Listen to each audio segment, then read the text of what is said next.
Hello students. कल की video में हमने सेल साइकिल और सेल डिवीजन में माइटोसिस की प्रोसेस पढ़ी थी। आज की वीडियो में हम मियोसिस की प्रोसेस को पढ़ेंगे। उससे पहले माइटोसिस के बारे में थोड़ा और जान लेते हैं। माइटोसिस को हम इक्वेशनल डिवीजन कहते हैं क्योंकि डिवीजन के बाद इसकी प्लॉइडी लेवल में कोई चेंज नहीं आता है।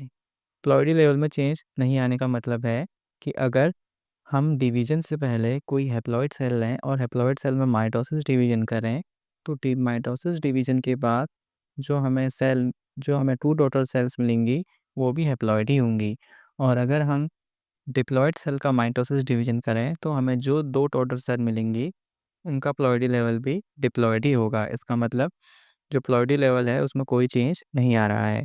लेकिन इसी के अपोजिट में अगर हम मियोसिस को देखें, तो मियोसिस को हम रिडक्शनल डिवीजन कहते हैं। और जब किसी डिप्लॉइड सेल में मियोसिस डिवीजन होता है, तो उसका प्लॉइडी लेवल चेंज हो जाता है और सेल डिप्लॉइड से हैप्लॉइड हो जाती है।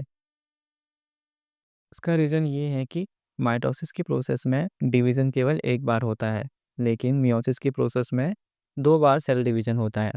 तो मियोसिस के लिए आपको 2 चीज़ें ध्यान रखनी है। सबसे पहला कि जो मियोसिस होता है वो हैप्लॉइड सेल में नहीं होता है, मियोसिस केवल डिप्लॉइड सेल में होता है। और दूसरा, मियोसिस की प्रोसेस में 2 टाइम मियोसिस डिवीज़न होता है। इसमें से जो पहला डिवीज़न होता है उसे मियोसिस फर्स्ट कहते हैं और दूसरे डिवीज़न को मियोसिस सेकंड कहते हैं।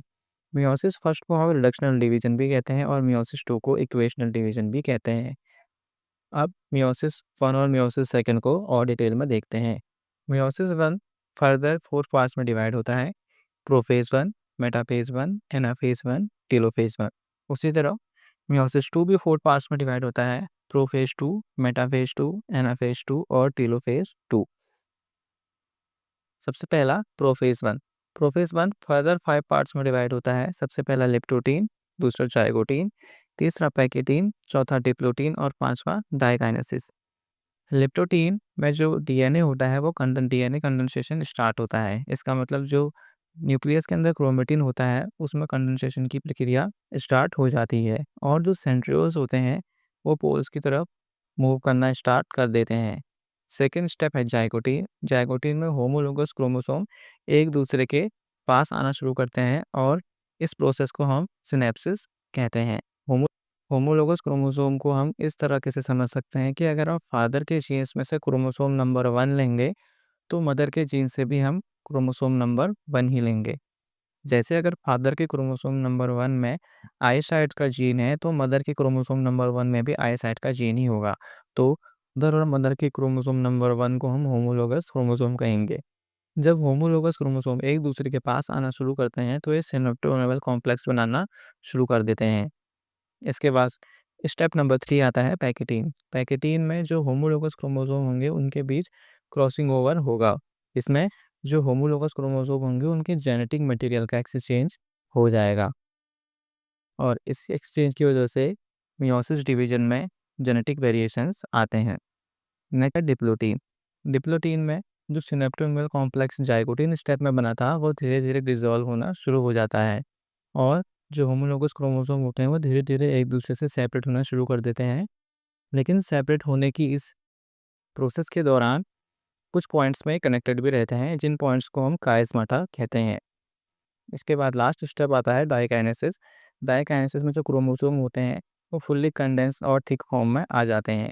जो न्यूक्लियर मेम्ब्रेन न्यूक्लियोलस होता है वो डिसअपीयर होना स्टार्ट हो जाता है और स्पिंडल फाइबर्स सेंट्रोमियर से अटैच हो जाते हैं। इसके बाद मेटाफेज 1 में स्पिंडल फाइबर्स पूरी तरह बन जाते हैं और जो होमोलोगस क्रोमोसोम का पेयर होता है वो इक्वेटोरियल प्लेन में अलाइन होना शुरू हो जाता है और जो सेंट्रोमियर्स होते हैं वो स्पिंडल फाइबर्स से अपोजिट पोल्स की तरफ अटैच हो जाते हैं।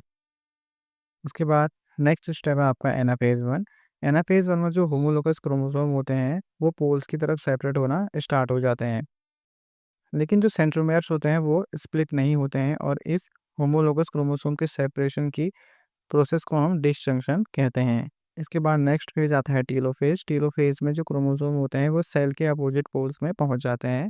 जो न्यूक्लियर मेम्ब्रेन और न्यूक्लियोलस से पेयर हुआ था वो वापस से रीअपेयर होना स्टार्ट हो जाता है और इसके बाद साइटोकाइनेसिस की प्रोसेस स्टार्ट हो जाती है।